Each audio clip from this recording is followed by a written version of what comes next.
second topic, that is what is death.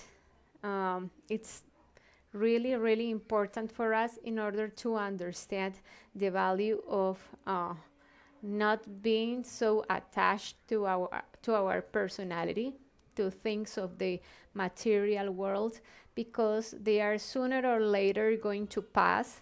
They are not forever. They are something that is borrowed.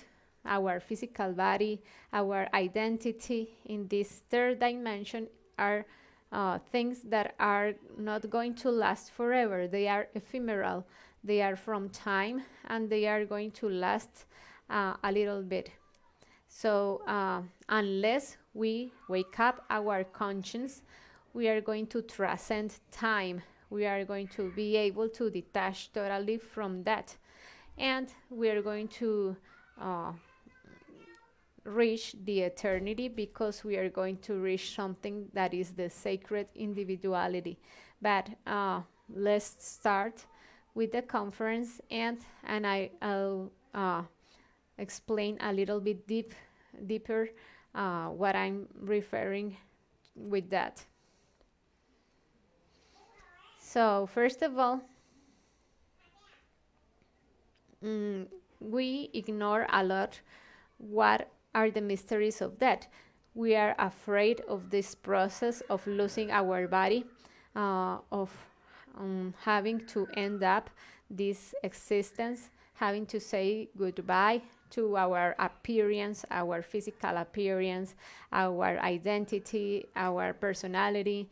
We are totally attached to those things that are from time, and they are sooner or later going to go. And we don't know what does a human existence mean. So we need to go deeper in order to understand the reasons of our presence in this world. So the purpose of living is to die. It's a cycle. We are going to be born, and someday our physical body is going to get sick, is going to will suffer a lot of diseases. It will suffer some damages, will age, and we are going to lose this physical body if we don't work to awaken our conscience. Because if we do, if we eliminate the causes of our diseases, our karmas, our problems with this human machine that are caused by our ego, we can't transcend even this process that is mechanical, that is death.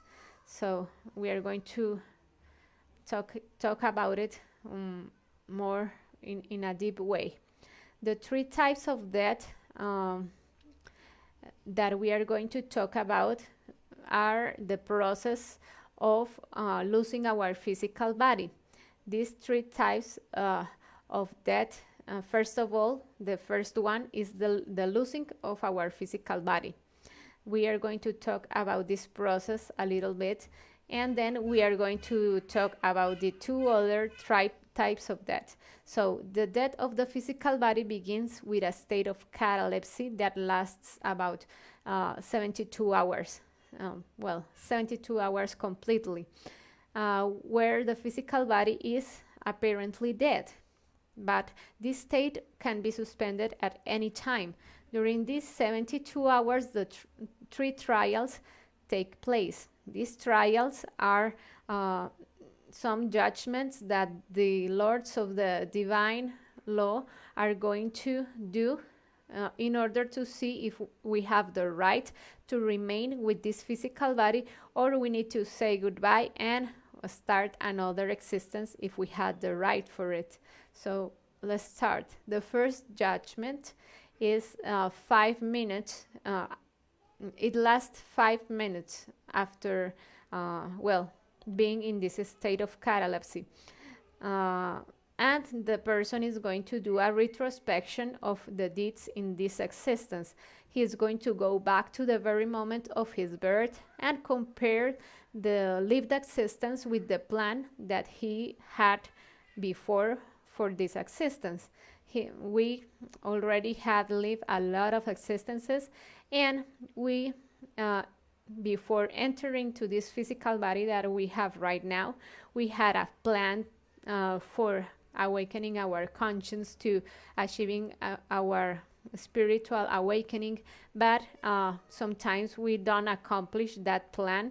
We compare the existence that we lived with that plan, and sometimes we fail a lot because we fed our psychological flaws, our anger, our greed, our lust. So we sometimes didn't accomplish that plan. Sometimes, yes, we can already achieve to do that. So, and we are going to see this in this retrospection. We are going to be aware of the scenes of our life, the actors that participated in this journey that was our existence, and we are going to if we don't go back to our physical body after these 5 minutes, the second judgment is going to take place. In this second judgment, it's going to last for 24 hours. After being in this state of catalepsy. And we are going to consider these aspects. These aspects are going to be valued and are going to be taken into account by the lords of the divine law, the atomic weight of the egos that the person had. For example, that the person had a lot of anger, a lot of envy, a lot of pride, a lot of jealousy, and they weight those psychological defects, those egos, the amount of egos that he had fed a lot of along the existence, and the comparison with the ones that he had from the previous existence, in order to see if they have increased or decreased. So if he doesn't come back to his physical body after those 24 hours, the third judgment is going to take place. This is the judgment of the actions. Approximately 48 hours it lasts, and the disembodied is going to go to the court of the divine justice, and then after being there, the lords of the divine law are going to weigh the good and bad deeds of each one of the egos, and they are going to measure them in order to determine the karma and the design of the new personality. So the actions are going to be measured. How many times did you were you violent? How many times did you committed adultery? How many times did you stole something? And they're going to have that into account in order to see what is the karma that this new person, this new design of the personality, it's going to have the karma that he needs to have for the new existence, because it is a consequence. Karma is a consequence of what we do in this existence. So, for example, if I fed the psychological defect of adultery many times in this existence, in my next existence, I'm going to have the karma of not being able to achieve a stable couple, because I'm going to have the karma of maybe finding someone that is really unfaithful to me, that cheats a lot, and it's unable to achieve that fidelity. So how many times did that ego manifested in this existence? And then the lords of the divine law are going to do a sum and subtraction of this measurement of the defects, and the karma of the next existence is going to be determined. Also, the electropsychic design of the new personality. For instance, that I need to, for example, grow up in a society that suffers a lot from poverty, because I had the karma that I stole many things in the past existence. I fed the psychological defect of stealing things, so I need to suffer this karma of poverty in my next existence. So that is the context that my new personality is going to have in order for that karma to be charged.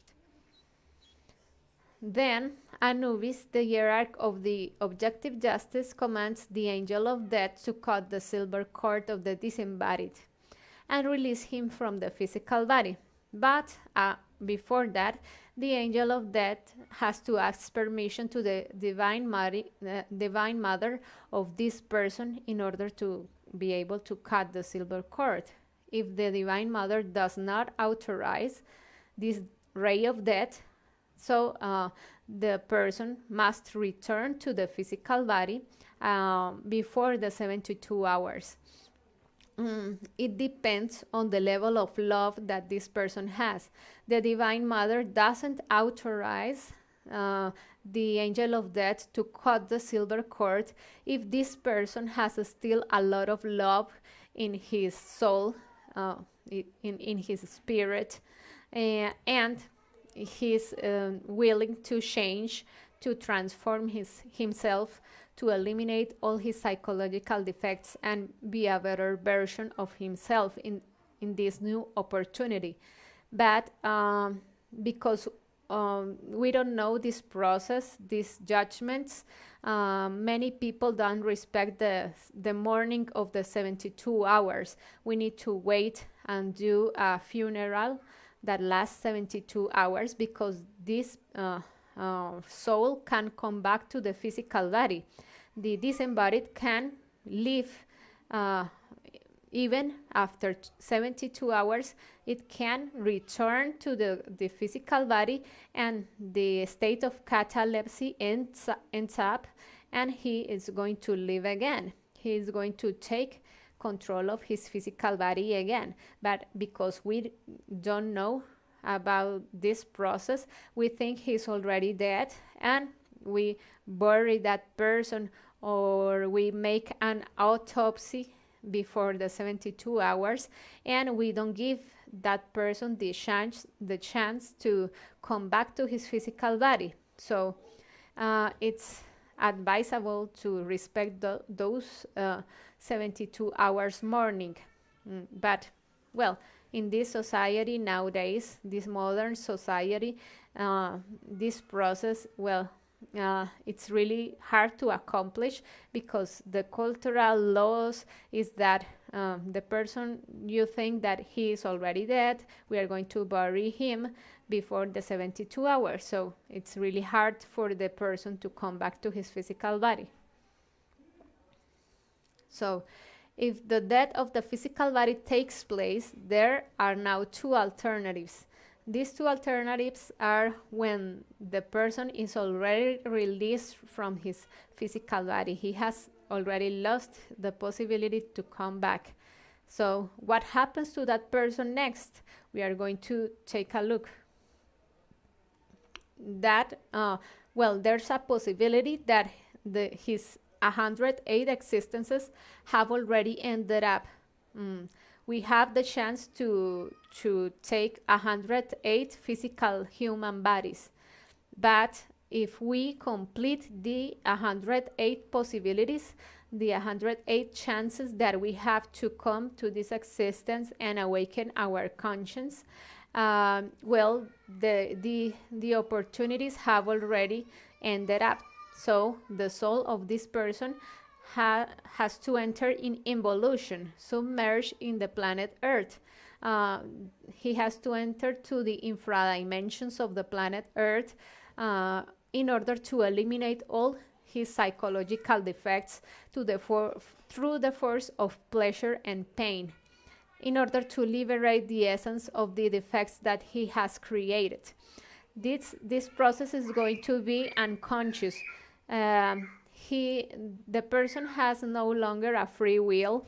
This is going to be a mechanical process in which he, from pleasure to pain, is going to liberate or all the wisdom of evil, all of the defects that he created. If it was a person that was really fornicatory, that was really lustful, he has to fornicate. Well, it's going to have a lot of pleasure copulating with many people, and then he is going to want to stop that process, but he cannot do it. He is going to feed that psychological defect until the essence is totally getting fat and bursts. It is going to burst, and from pleasure to pain, it will liberate mechanically. It's really different from when we were conscious about our psychological defects.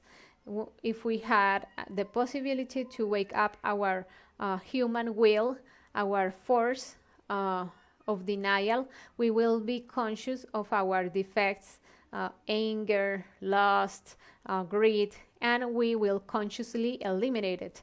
But when we lose the possibility of having this human existence, well, this is going to be a mechanical process in the infradimensions of the planet Earth, because we already lost our free will, and we are going to mechanically cleanse our essence through the force of pleasure and pain.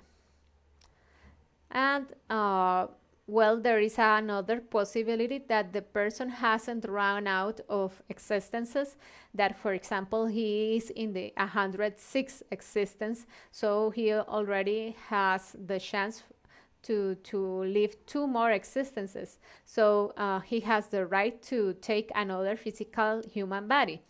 Then, if that is the case, he has to be being sent to the limbo. So when the 108 existences haven't ended up, and the soul of this disembodied will be transferred to the limbo. The limbo is a place in which the person is going to wait for his next physical human body, and he's going to have the chance of make conscious retrospections of the previous existence. He's going to have the chance to remember his mistakes, what he had done before, what did I do in my past existence, who was my couple, how many times did I behave in a wrong way with that couple, with my family, how many times did something that destroyed myself, what was the consequences of those actions, how did I affected myself, how did I affected others, how did I cause this suffering to other people. And I'm going to remember all of those scenes from my past life, and that's going to give me the chance in order to have another existence in which I am not going to fall into the temptation of feeding my ego, of making those mistakes. I'm going to behave in a more conscious way. I'm going to learn from those mistakes in order to have an existence that is easier for me to awaken my conscience, to eliminate my ego, to be aware that and self-observe what's happening in my inner world, how I'm easily manipulable by the force of anger, of lust, of greed, how those psychological defects that are really unconscious and really mechanical sometimes take control of me. And I'm going to have the force, maybe, of feeding the conscious will of doing something that is truthful, that is useful and fair for my being, not making those mistakes again. So there is another option that the person has the vacations in heaven.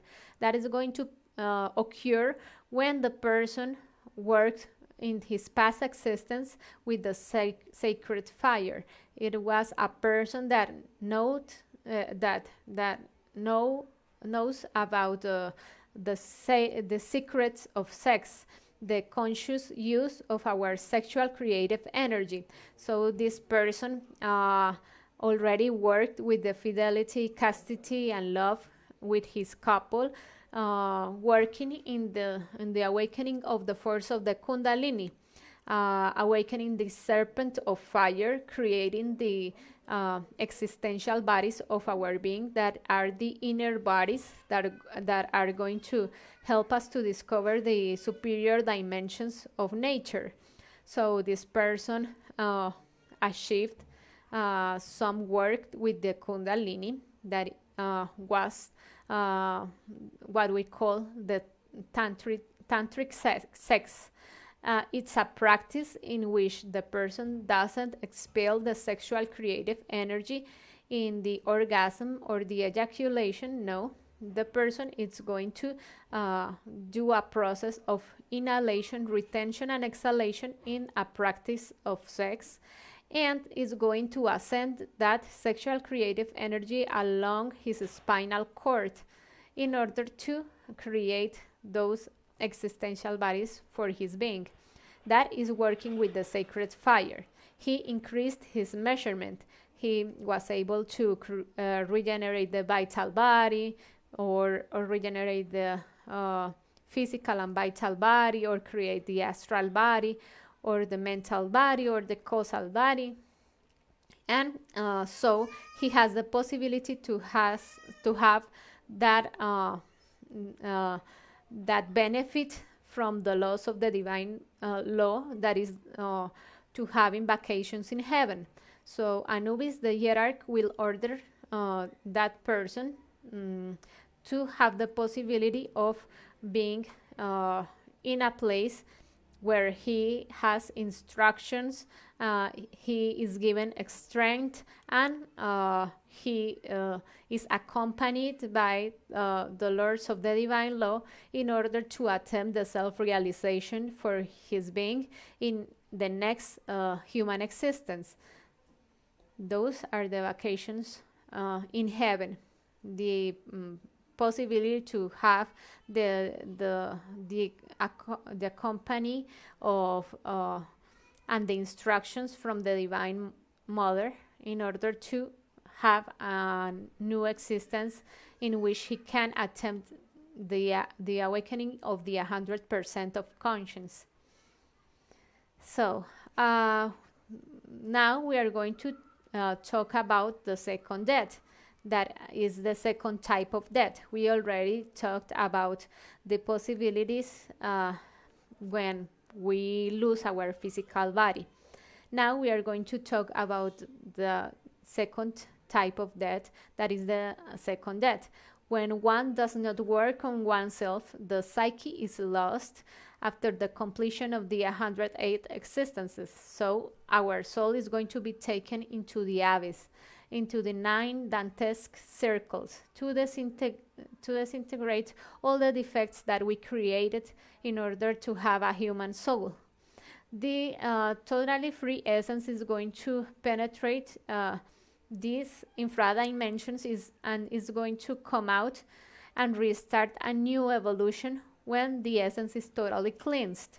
We have the defects, the 7 causal egos, or the 7 capital sins, as you wish to call it, are sloth, lust, greed, anger, gluttony, pride, envy, and we have them in our psyche, and they are totally alive in the infradimensions of the planet Earth.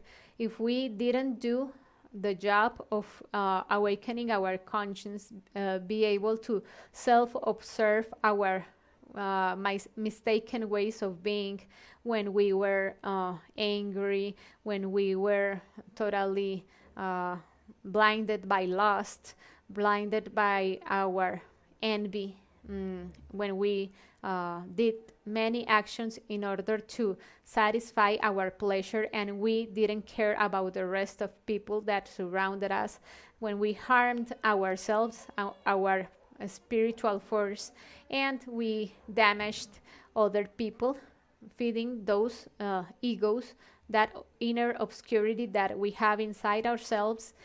Well, we didn't do a conscious job in order to deny to that obscurity. So in the next, we are going to have to free ourselves by the process of pleasure and pain. By we are no longer going to have, as I told you, that conscious will in order to be aware of our psychological defects, to do something to change ourselves. We are no longer going to have that possibility of self-observing. No, we are going to be really enslaved by the force of this mechanical process of the elimination of our defects by the process of pleasure and pain, because in our human existence we didn't want to do this conscious job of denying the temptations of our egos. So the next process is going to be the painful freedom of just having to feed all our psychological defects until we feed the pleasure, and we are going to then fall into the pain of not being able to stop to feed them. So that is the process in which the essence is going to be cleansed in these infra dimensions of our planet Earth, or these infernal worlds. So this is the second death. The third type of death is the one that is going to give us the freedom in this human existence, that is the psychological death. It sets us free from the constant slavery in which our egos keeps us in. Death kills death for an eternity. We can free ourselves, we can awaken our 100% of conscience if we liberate ourselves from our psychological defects. We will recover our conscience and integrate our being, achieving the sacred individuality. We are totally fragmented in this state. We are one person, and immediately we are something different. We don't have that unity that comes out from having our conscience totally liberated and the 100% of awakened conscience. In that moment we can unite with our being. But when we free ourselves from our egos, it's a process in which we are going to be able to being the masters of our inner world, being able to deny the forces of the desires, the mechanical instincts that enslave us, our conscience that is trapped in that wisdom of evil, and that has us completely captive of those mistaken ways of being. So the process to achieve the psychological death is the self-observation. When you judge critically what's going on in yourself, this feeling, is it my conscience, or is it the force of a psychological defect? Is it truthful? Is it fair? Is it useful for something, this that I'm feeling? When I realize that it's something that is not useful, is not truthful, and is not fair, it's distracting me, is making me totally captive of my low passions, low instincts, low desires, and is distracting me, is distracting people that are around me. I understand that is the force of ego. I understand, for example, that when I'm violent, when I'm rude, when I am insult people, when I hit people, I understand that is the defect of anger, that I am using the force in a wrong way because I'm being totally abusive of my power. So I eliminate the egos that are there. For instance, the ego of being tyrant, the ego of being, well, abusive, the ego of being violent, of damaging the physical body of someone, or hurting people with my verbal energy if I insult them. So I realize that is the force, for instance, of being tyrant, that I want people to do what I want, and I don't negotiate with people. I don't try to understand others, try to comprehend their reasons to act in the way that they want to act. So I don't respect their free will. So I understand that that is a psychological defect that I am feeding. And I beg to my Divine Mother, that is the force of love that is inside of me. Divine Mother, eliminate this ego of being tyrant, of being abusive, of being totally oppressive of another person, of don't respecting the free will, of making people do what I want, of obliging people.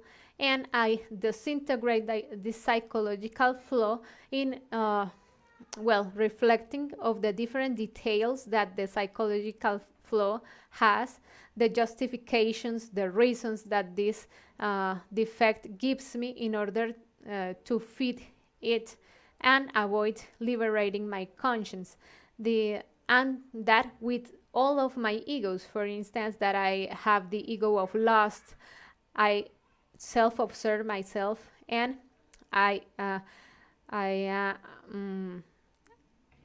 know that this force is from my fixation with a prototype of beauty, but I understand that is the force of adultery because I am fascinating myself with someone that I watch, but this is not my couple. I'm being unfaithful to my couple, to my husband, to my wife. I say to that person that I love him or her, but I'm totally fascinating myself with the physical appearance of someone else, and I am feeling sexual, well, arousement in my sexual center, attraction. I am idealizing that person, so I understand that is the ego of infidelity, adultery, the prototype of beauty, the fascination with the physical appearances. That is something that is really illusory. So I eliminate those details. I beg to my Divine Mother, eliminate me the ego of adultery, the fascination with the prototype of beauty, eliminate me this ego that is totally idealizing someone that is not my couple. Well, and I'm going to rescue the virtues of fidelity, love, the truthful meaning of loving someone for his essence, and not because of the physical appearance. That is something that is totally variable, and we don't have control over that. So that's part of the personality.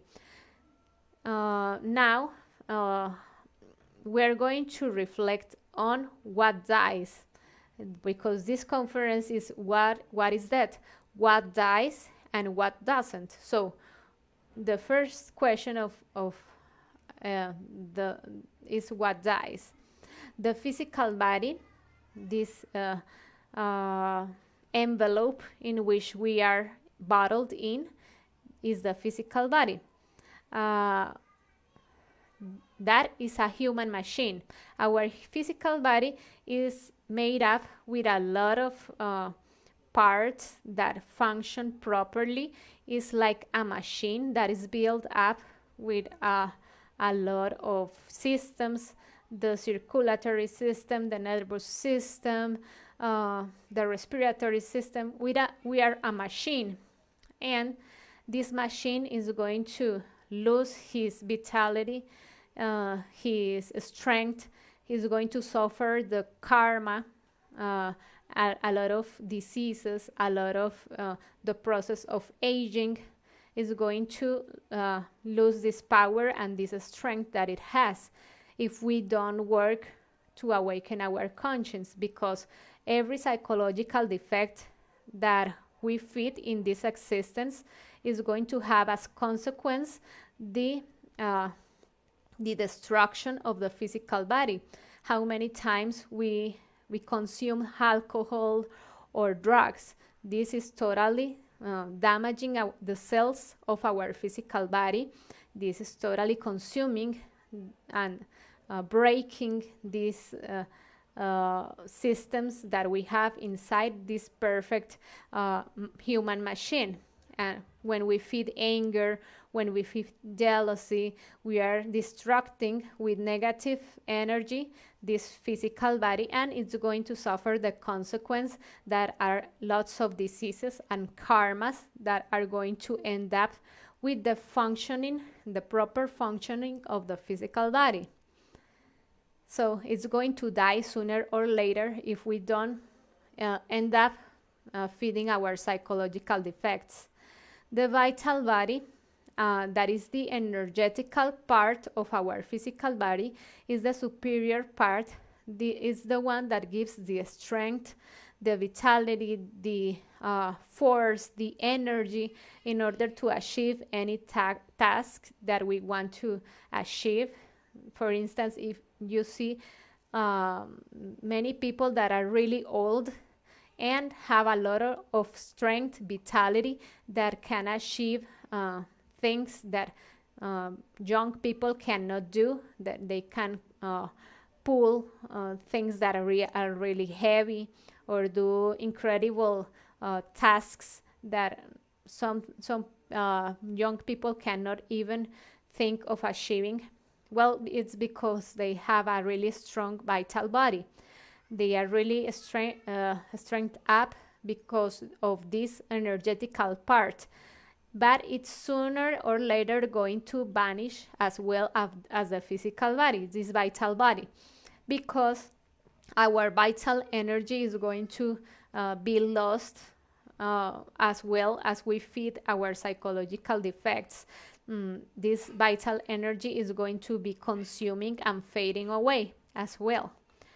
And the personality, that is this false envelope, these masks that we are given in this existence. For instance, that my nationality, that my physical appearance, if I am a woman, if I am a man, that is really variable from one existence to another. For instance, if I am born in Colombia, but in the next existence I'm not going to be born here, but I'm going to be born, I don't know, maybe in India, maybe in United States. Maybe I'm not going to be a woman, but I'm going to be a man, and in the next existence, because this personality, this identity that we have in one existence, maybe in the next existence is going to be different, in order for us to learn from something different. This is going to be variable, and it's going to be a really ephemeral mask that we wear from one existence to another. And the most important, what doesn't die? If the physical body, the vital body, and the personality die, then what doesn't die? There is some portion of ourselves that is not going to die when we die. There is something that is going to be transcendental, that is going to be eternal. What is it? The essence of each people is immortal. It's the only thing that is real and truth about us. it never dies. It is a part of God inside of us. It's what is justice, wisdom, and love inside of us. This 3% of awakened conscience. The psychological elements in which our essence or conscience is bottled up, they are going to return as well from one existence to another. For instance, if I was really angry, I had a lot of anger, of adultery, of greed. I was really greedy in the past existence. These elements, from my ego, are going to come back and fit in my next personality, and they are going to tend to increase their psychological weight. They are trapped in our seminal envelope. Our seminal envelope is a part of us that is the 97% bottled up conscience that is trapped in what we call the ego.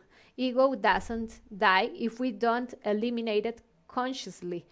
If I don't work in order to eliminate, Divine Mother, eliminate me this ego of jealousy, of adultery, of pornography in this existence. If I don't achieve this process consciously in this existence, these psychological elements are not going to eliminate by themselves. No, they are going to come to my next personality, and they are going to take control of me again in my next existence, and they are going to feed on my energy in the next existence that I have. This is the force of ego, and if we don't eliminate it consciously, it's going to consume one existence after another and after another until we run out of human existences, if we don't do the conscious job of eliminating all this conscience that is trapped in our ego. So this is our essence. Our essence is totally immortal. It's the part of our spirit that we call what is justice, that is our son, wisdom, that is the force of the father, and love, that is the force of the mother. It's what we call God inside of us, but is those portions have the personification, well, or the representation. The father represents justice, the mother represents wisdom, and the son represents justice, because it's when we do justice in our inner world and we free ourselves from our ego. So this was the conference. I'm going to take a look at your comments, your doubts, to see if I can solve them. So Perry Simeon says, great. Perry Simeon, how do one overcome those temptations? The way we can overcome those temptations is, first of all, self-observing what is making us fall into those desires. Why do I desire feeding, for example, alcoholism? Why do I desire, or why do I feel such need for looking that TV show? Why am I so enslaved to consume my energy with that activity that is not useful for me, that is not conscious, that is not fair, that is even destructive for me? So reflection, conscious reflection, self-observation, and meditation, reflecting why do you want to do what you want to do, instead of just the mechanical and instinctive force of just falling into those temptations. You are going to wake up the power of reflection, conscious, critical judgment of what do you want to do, why do you desire that, and just self-observing every thought, every emotion, every instinct with the power of meditation, reflection. Is this truthful? Is this fair? Is this well, what are the consequences of this activity in my life? Am I distracting myself? How am I using this energy that I'm investing in this activity? And then when you realize it's a psychological defect, it's consuming your energy, is distracting you, is distracting people that are around you.